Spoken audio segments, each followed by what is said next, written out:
you go and harvest the flowers to make, to put in oil, to make a dandelion infused oil, very good for your skin, to put in honey, to have dandelion infused honey, very good for your breakfast, full of vitamins, full of minerals, or to make dandelion wine. You can make a dandelion wine with dandelion flowers, which, you know, if you want to look into it, alcoholic beverage is pretty bad for your liver, but dandelion is good for your liver, so one balance the other, maybe. There you have it. So dandelions absolutely everywhere, available, and very easy to recognize. Yeah, so it's important that if you would like to learn about how to harvest wild edibles, it's important to make sure you harvest the right things. Positively identify what you're harvesting. Yeah, so I'm gonna give you clues on the plants that we walk through, and the subtext of this is the several things that you want to remember from today's talk, which we'll recap at the end. Okay, but one of the important one is make sure you know what you're looking at before you harvest it. Yeah. So this is dandelion, and as an example, next slide, please, Kibro. Kibro. Next slide. Dandelion, we all know it, and if you see the next slide, you will see a dandelion-looking plants, which is not dandelion. Is it working?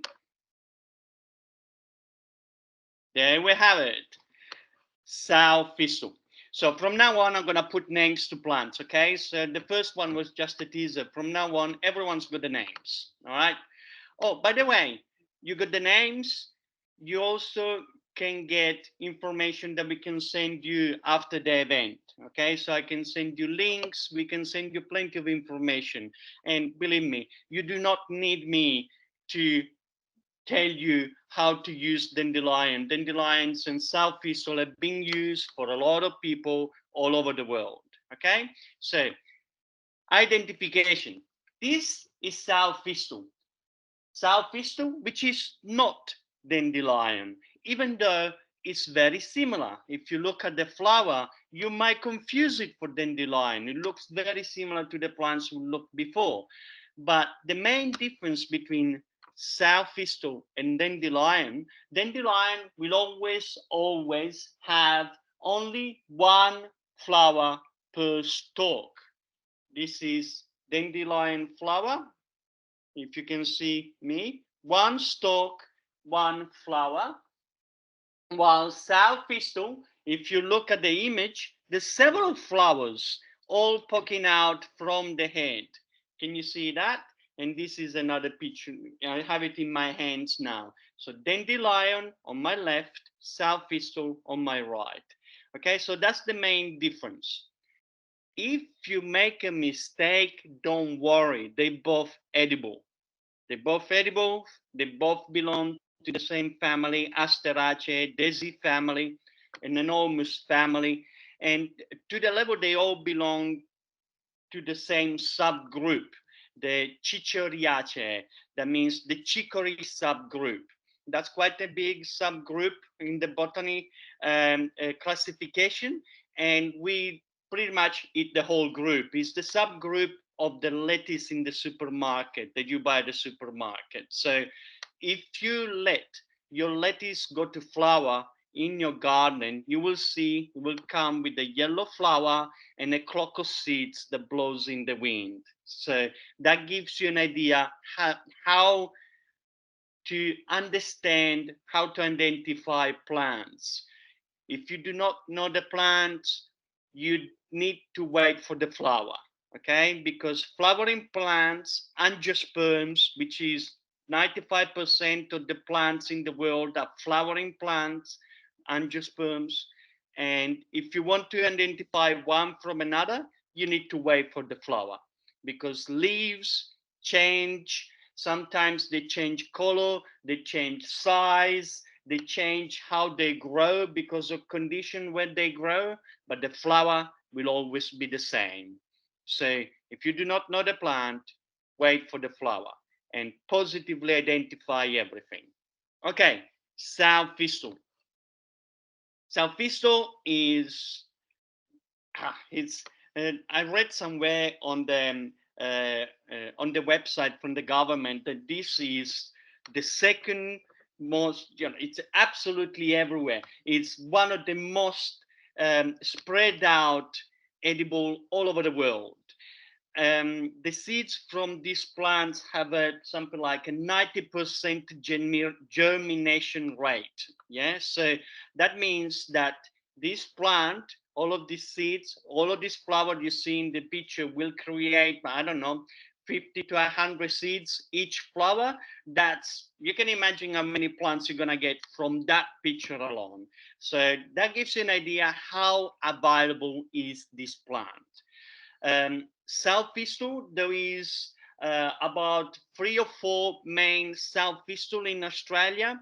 There is a couple of exotics, the other are natives. Okay, so if you have a South Thistle in your yard, in your environment, don't assume is exotic.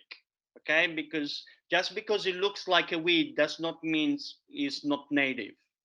So that's another things that help when you start to learn about plants.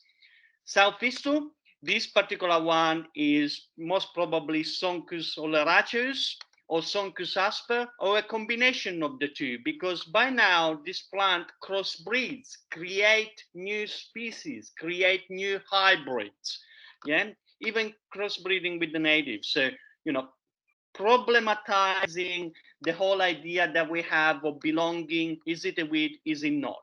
Regardless what it is, that is self-visto, is food, and is medicine. So different culture love this one. Greek people, Mediterranean people all over, from the Middle East to Greece to southern Italy, we all eat this plant. It's bitter, the same as dandelion. You can see the relationship with that. It's got the milk, the same as dandelion and all the subgroup, all Chichoriaceae. The lettuce that you buy at the supermarket also has white milk. It's called lactuca because of that. And is you can eat, probably the best things you can do with this plant and eat the young leaves. So it's very high germination rate. So there will be new southeaster popping up on your garden bed all over right now. You know it, and you eat them before it goes to flower. So to control it, prevent it from going to flower, and it's excellent in salad, or put it in your pies, or put it in your pasta. Famously, Pacific Islanders, particularly New Zealand people, Maori people, they love this southeastern in a boil up.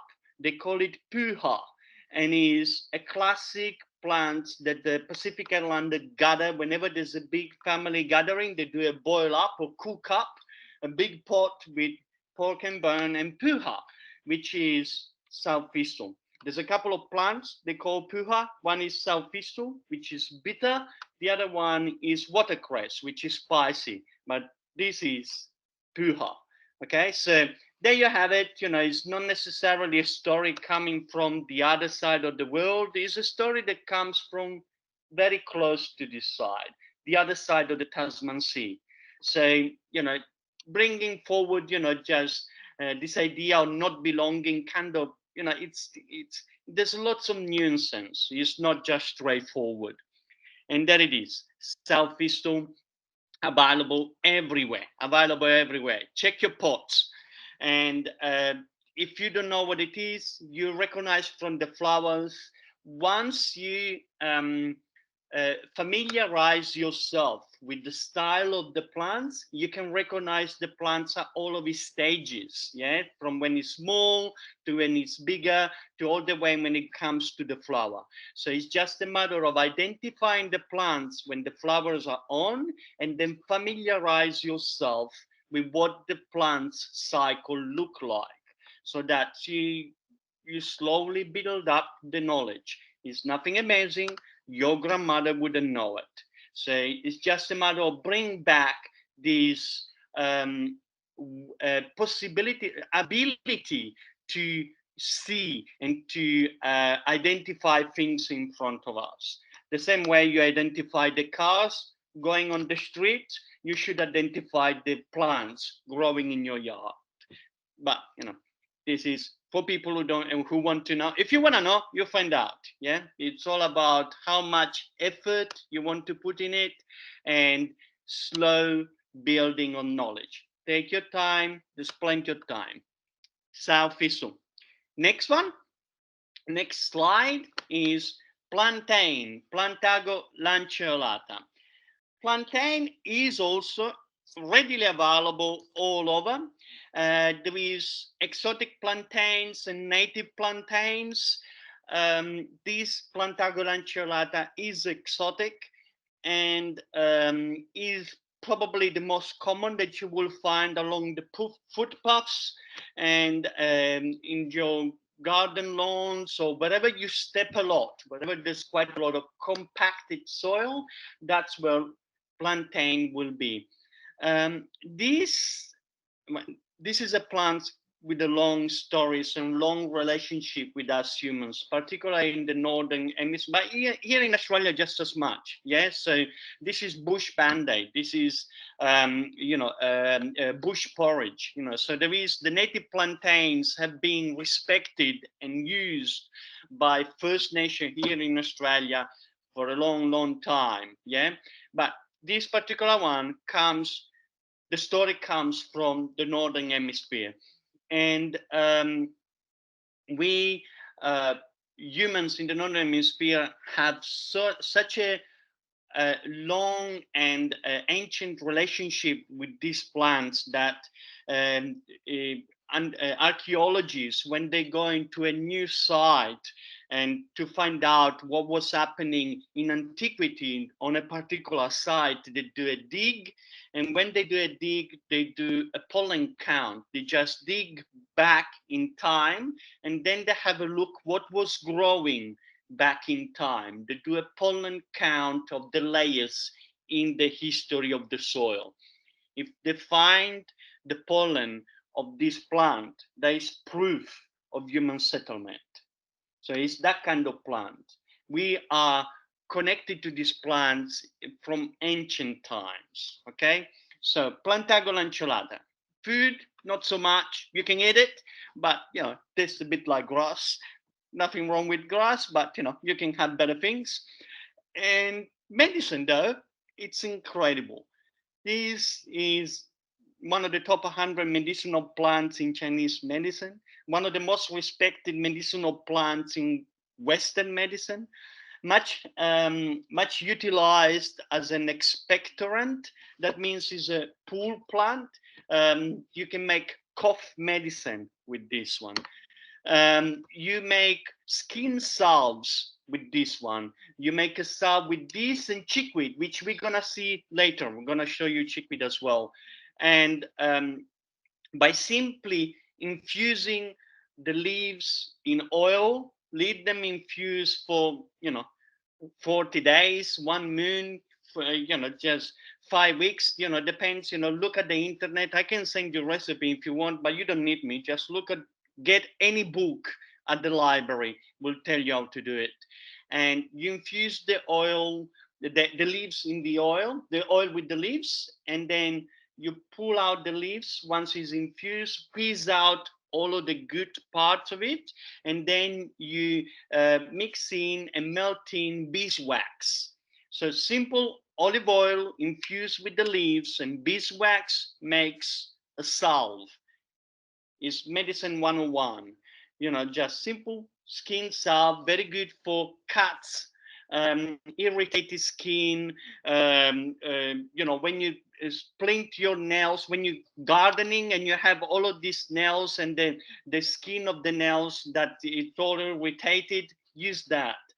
So it's known to, you just get the leaves and you put it on your hands where you have a thorn, when you have a splinter stuck in. You leave it overnight, it will draw out the splinter. So it's that kind of properties. This is a plant that is being respected from forever. So have a look into this.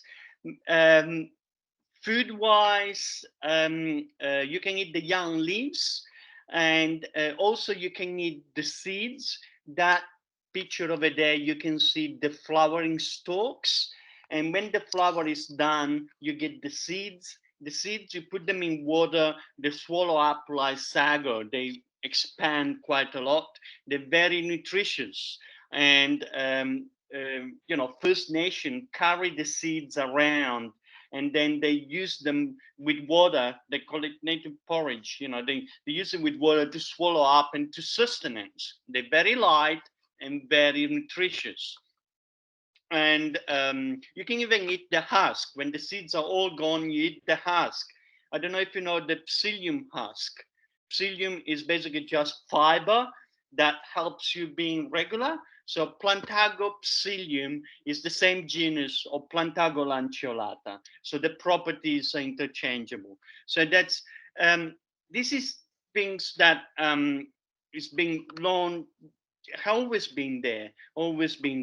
And important things to understand if you are interested to engage with plants from a medicinal point of view. If you eat it, but even more from a medicinal point of view, you need to make sure you harvest from clean environments.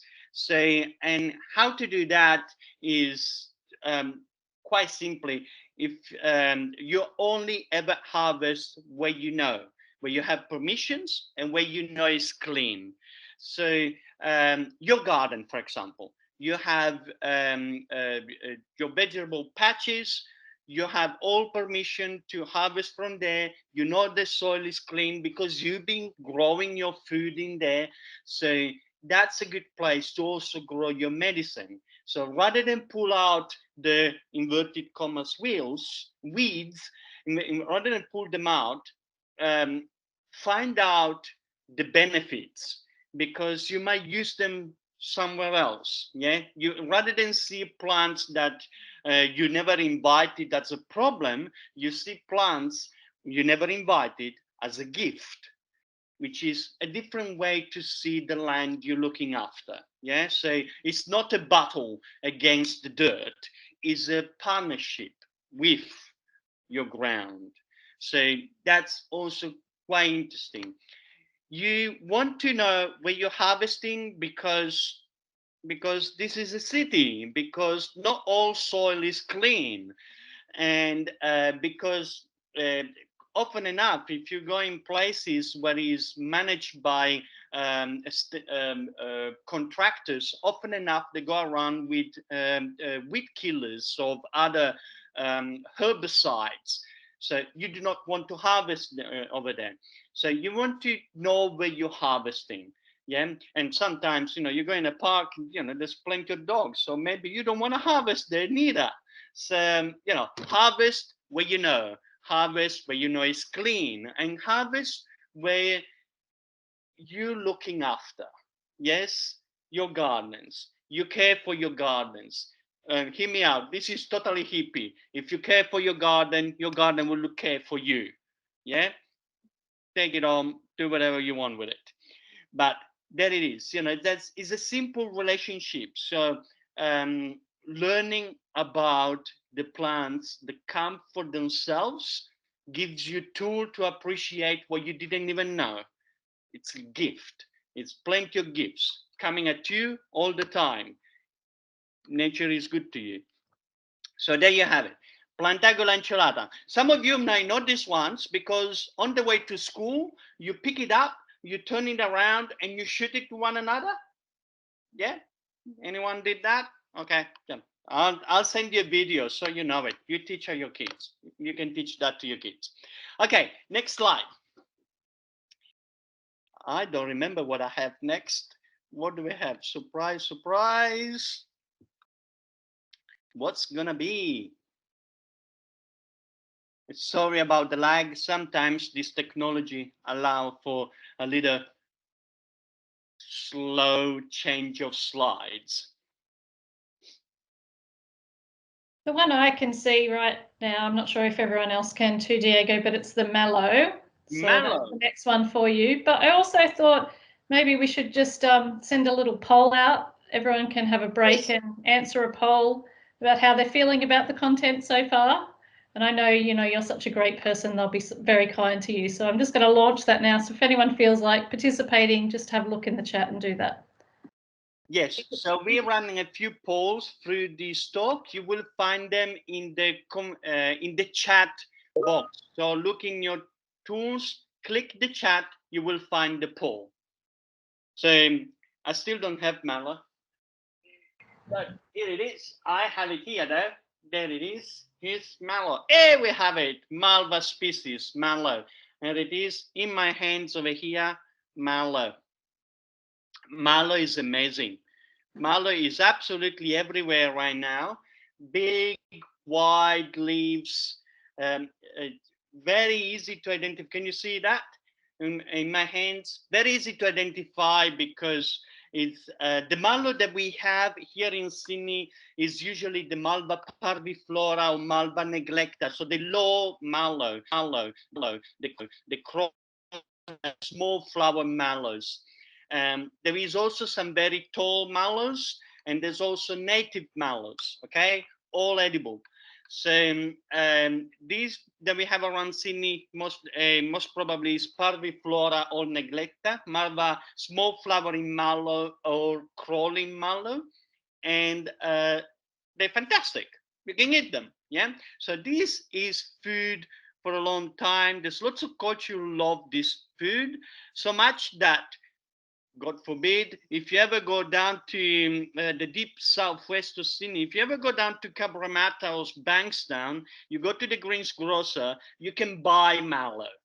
Okay, so the weed that grows in your yard, actually people sell it and makes money. So just so to put in context. All right, so this is mallow, you can eat it. It's excellent. The big leaves like that, fantastic. Chop them up, use them in your pies. Excellent in soup. One of the properties of mallow is got high mucilage. That means it's very gooey. It's a bit like okra, and when you eat the leaves, you can feel it. The taste is not much, maybe nutty, if anything. There's not much taste, but excellent texture. And excellent to put in soups, to thicken the soups. Excellent to put in pies, so you don't get the runny pies. Excellent to put in stir fries, in curries, in salad. Just very young leaves, chop them up in salad. Fantastic. The flowers, amazing in salads. It also comes with the seed pods. The little seed pods are excellent as well. Let me show you. I have one here. It is. I got my home is full of weeds. Believe it or not, there you have it. So there you have it. This is the seed pods. You can't see it. There you have it, the tiny one. So they look like little cheeses. The cheese wrap up in paper. I don't know if you know the reference, but this is the seed pods over there. And regardless, find it, eat it. Great identification for the mallow. The leaves are shaped like the palm of your hands. Okay, can you see that? The palm of your hands, but with 7 fingers and with a little tiny purple dot at the very base of the where the stalk meet the leaves. Is brown purple dot. That's mallow. Um, Again, if you do not know the plants, if you need to identify it, wait for the flower. The flower is got 5 leaves like that, and is white to purple, okay? Never red. There's another plant which is quite similar with the orange-red flower. And the name of that plant is red flowering mallow. I know, not much really, but anyhow. So red flowering mallow is not a true mallow, and it doesn't taste great. So Just so you know, if it doesn't have the white to purple flower, it's not mallow. Okay, so this is mallow, and easy to identify, grows all over the places, is a summer plant, it's just starting now, and it's food for months. Yeah, I have mallow growing in my garden bed. I have a garden bed which I call the salad bar, which I planted nothing. It's just, whatever it grows is all edible, and it's full of south thistle, dandelion, chickweed, mallow, farmer's friends, all of them. I eat them all. So I don't need to just go there, decide what's what. I just chop, chop, chop, and cook. So, and planting nothing. I hardly water it. It does itself. Just grow it in good soil, and the garden will look after you. So there you have it. Mallow, excellent. Okay, so much love in Middle Eastern culture. Um, they call it. I'll tell you a story. Stories are great. Stories are great because it gets you to remember things. Yeah. So this is how we all learned about these things, by learning stories. This is how still in First Nations Australian teach knowledge through stories. Yeah. So stories are key to encapsulate and hold knowledge in our busy minds. Okay, so I'll tell you the stories of Mallow.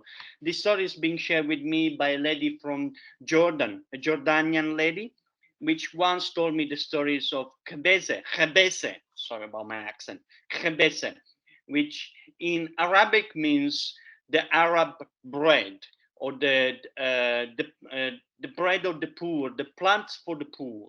So basically, the story goes that whatever happened, there's a dry spell, just, or everything disappears, comes the locust, eat up everything, or whatever, So whatever happens, you will still find mallow around, and it's very good because mallow can stand very a dry environment and still provide nutrients, and it's very filling. The high mucilage is very gooey. You eat this, it fills you up. Yeah, like it really provides lots of sustenance, and lots of a sense of being fed. Okay, so there you have it, mallow, absolutely everywhere. Cook it, try it. Yeah, go and look on the internet, or wait for our follow-up information. There's plenty of recipes. If you're not sure about how to cook this one, go and talk to your neighbor. Particularly a Middle Eastern neighbor, they will tell you plenty about this one. Yeah, so this it is khebese, or mallow. You make marshmallows of this. We made marshmallows the other day. You just need to get the roots for it. You get the roots, you extract the mucilage, you mix the sugar, and that's marshmallow. Yeah, so the one on the fire, there it is. Here it is. Mallow.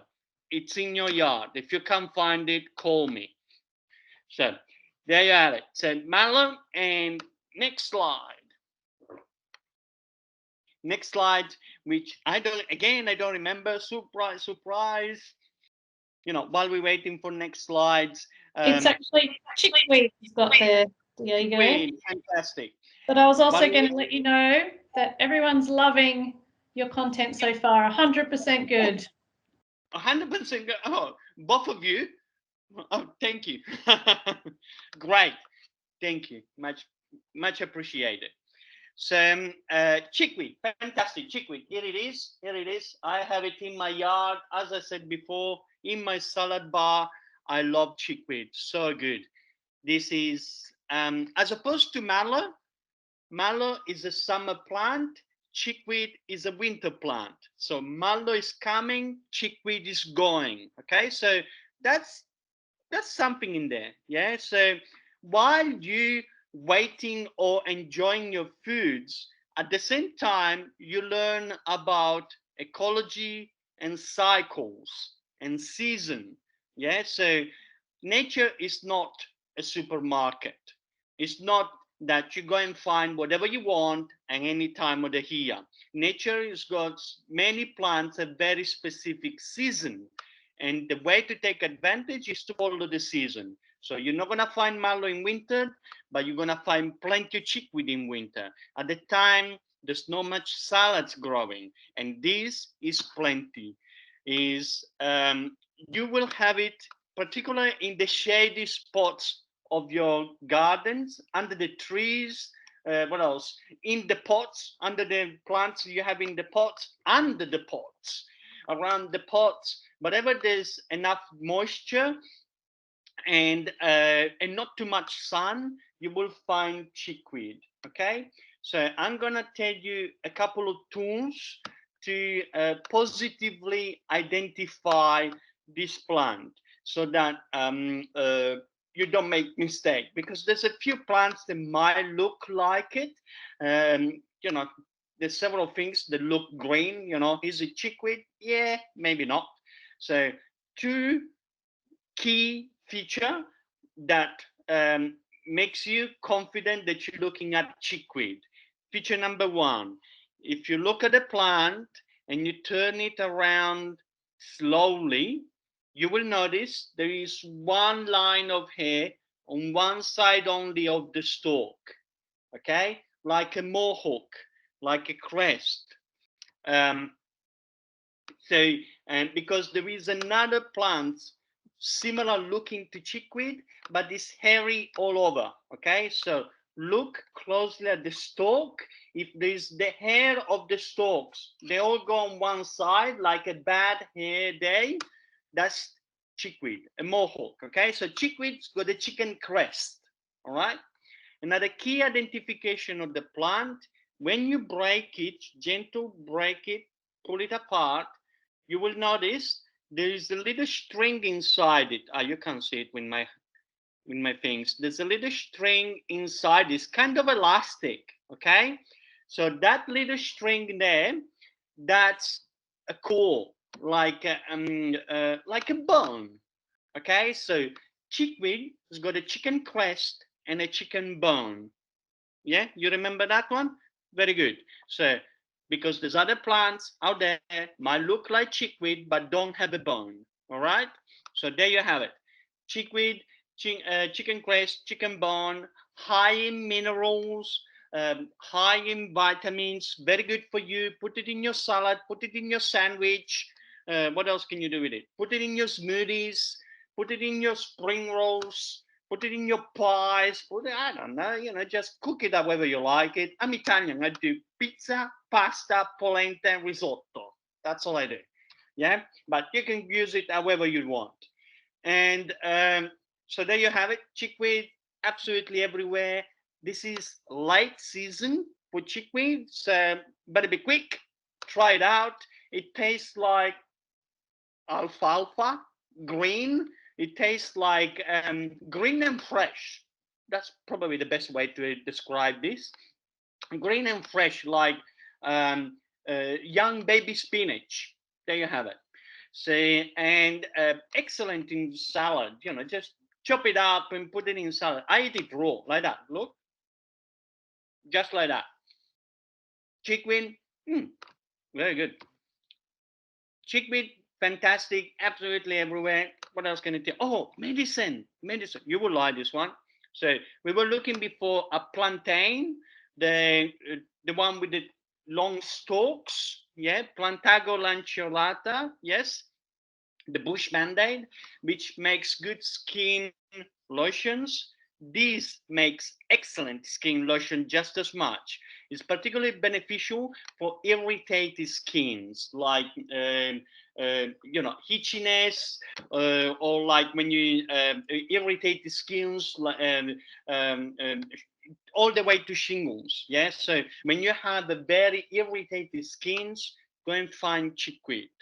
Yeah, you make if it's very problematic, you can't go to sleep, make yourself a bath with chickweed. You infuse it with water, boil it, make a decoction, put the water in the bath, in the bath water, and then you relax the itchiness. Yeah, so this is amazing to make a salve with. So I make a salve with plantain and chickweed together. as I said before, you put them in oil, you leave them in oil for a full moon or for 40 days, however you want to do it. And sorry, for 30 days, however you want to do it. And then pull it out, squeeze out all of the goodness, mix in some beeswax. As simple as that. And that is an excellent skin salve for irritated skins. Plantain and chickweed, that's it. You said, go off gardening without gloves. Ooh, I didn't say that. Sorry. There you have it. Chickweed, absolutely everywhere. Yummy. What else can I tell you? It grows even if you don't want to. Lots of people look at this. It's a weed. It's growing everywhere. I'll tell you something. You will like this one. Chickweed only ever grows where the soil is excellent. So chickweed is not a weed. It's a badge of honor. It means you're a good gardener. If you have chickweed, it's because you're good with the soil. It's rich in moisture, rich in organic matter, loose, rich in nutrients, is excellent. If you have chickweed, the better looking chickweed you got, the better gardener you are. So don't just be upset, eat it and get it as a badge of honor. Yeah, if you get chickweed, it's because you're good. Okay, so and that takes us to the next slides. What the next slides will be? Surprise, surprise. Well, there's actually a question, Diego, Yes. about Yes. chickweed coming from Cribbo, and she wants to know if it's good for chicken pox.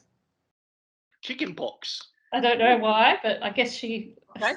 Because chicken pox make it very itchy. Yeah. So most definitely will have with the itchiness.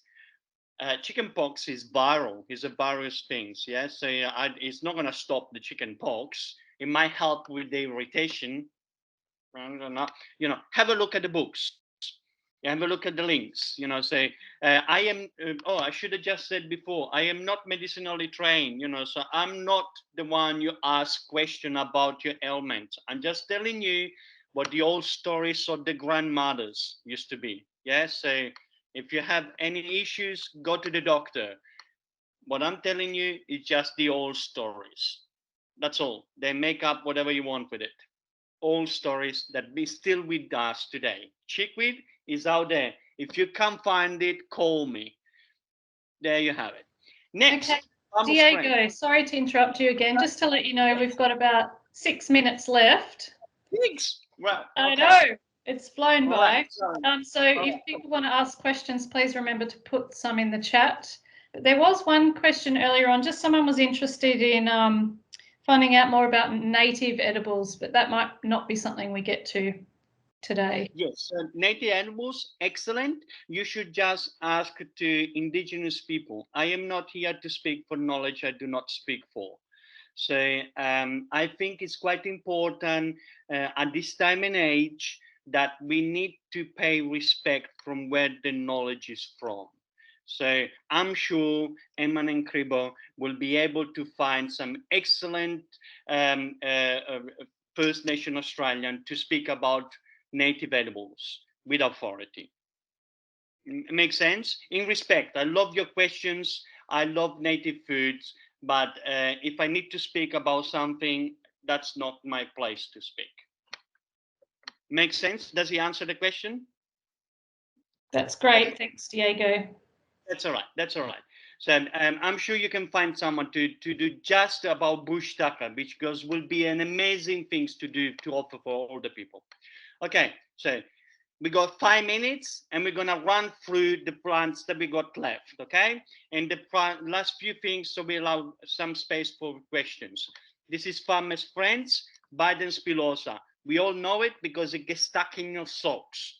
This is food, this is medicine. This is old food and medicine, okay? So this is particularly important for antiviral, antimicrobial activities, okay? So have a look into that, have a look at the links. This is, you can call it a weed as much as you want. That's not gonna stop it. And more than anything else, calling it a weed does not make it useless. It just shows your the way you see nature. It doesn't say anything about the plants. Okay, so this is for my friends. I eat it all the time. Next slide. Next slide will be, oh, I don't remember. Next slide would be nearly the end of it. And yes, then the we can African olive. African olive. So this is pretty much the end of it. And when it comes, we can just finish it off with the last slide. So African olives is obviously a very problematic exotic. It's invasive. It's very problematic all over Sydney. So this is just to push all of our conversation in this lunchtime conversation to how do we engage with these resources. African olives, it's food and medicine, one of the most ancient medicine. The olive leaves tea is being used for immune system boost from forever. You buy the olive leaf extract at the supermarket and you buy it at the pharmaceutical. Yeah, so there is incredible quality can be extracted by a very problematic species, African olives, which is destroyed every day of the year by people managers. So I just, in all of my years of bringing forward an awareness of the possibility in front of us, I also bring forward an argument that maybe we should just reflect on how we engage with these resources. I understand we need to kill, but burn it and dispose. I think we can just do better than that. Particularly at this time now, with all of the environmental imperatives that we need to engage with, destroying trees without return is kind of not the things that we should do. That's me saying it. It's not the opinion of anyone else but mine. So with that, I would like to finish the last slides. With that, I would like to finish with just a few take-home tools, what to do, how to engage with wild edibles in your surroundings. So 4 takeaway tools. Takeaway tools number 1, I said it before, the best place to forage is your own garden. So forage where you know, forage where you have permission, and forage where you know the history of the soil, if anyone spray herbicide and so forth. If you're eating it, make sure you know where you collect it from. Yeah, that does not mean that what you buy at the supermarket is clean. By no means.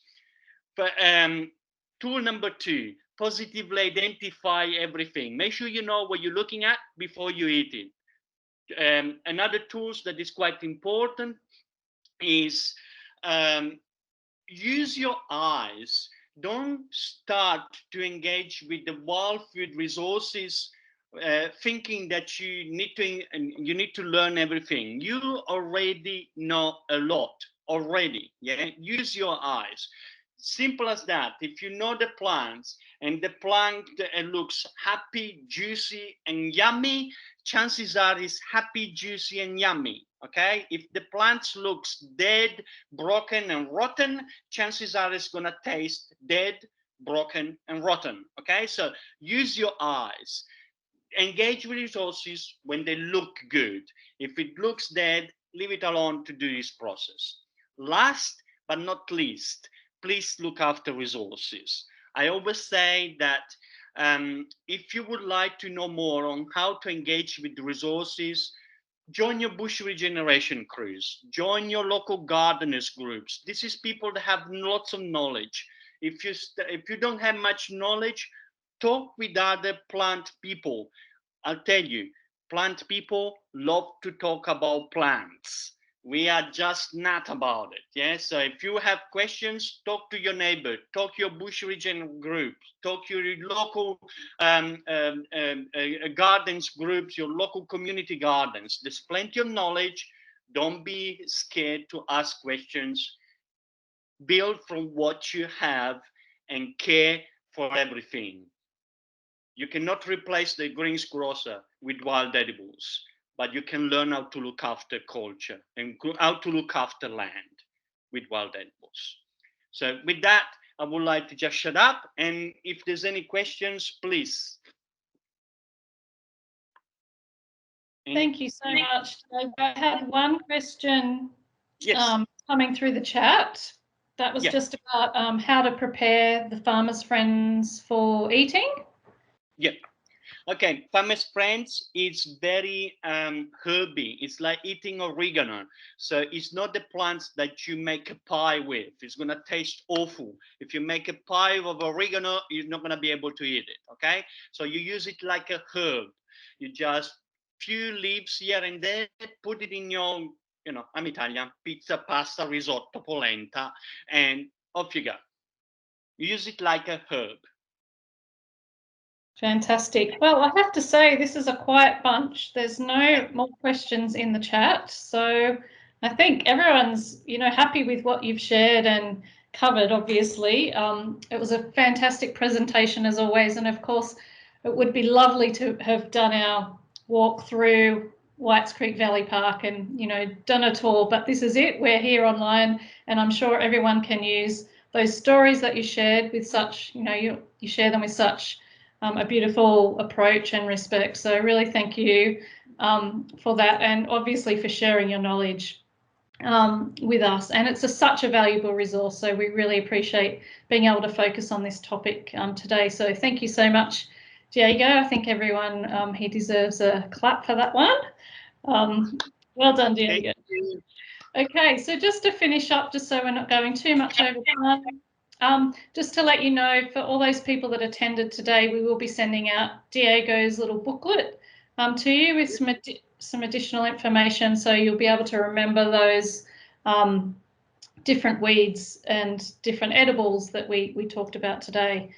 And just to finish up, just wanted to let you know a couple of other upcoming workshops with the Green Living Centre. So we've got a really fantastic webinar coming up on the Saturday the 9th of October. It's there on the screen for you, how to make stylish and sustainable fashion choices. So I reckon that's definitely one for you, Diego. And yeah, love it.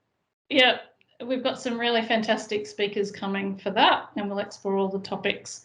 And then we've got our second part of our Spring Talk series, which will be on insects, and that will be on Saturday the 30th of October. So you can book into those just all the usual ways through the Inner West Council What's On page or the Green Living Centre website page as well. So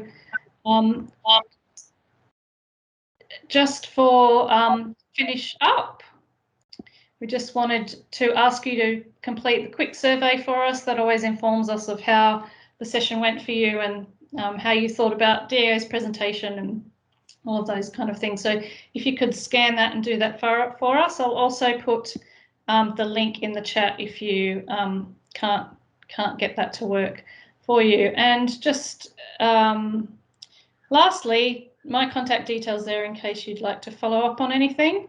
As I said, we will send out an email, but you can also follow us on Facebook, Instagram, and subscribe to our e-newsletter. So we're always sharing lots of great stuff that's happening sustainably around the Inner West. So thank you everyone for coming. As Diego said, thanks for taking your time out on your Thursday lunch, and we look forward to seeing you in another one of our events. So bye everybody.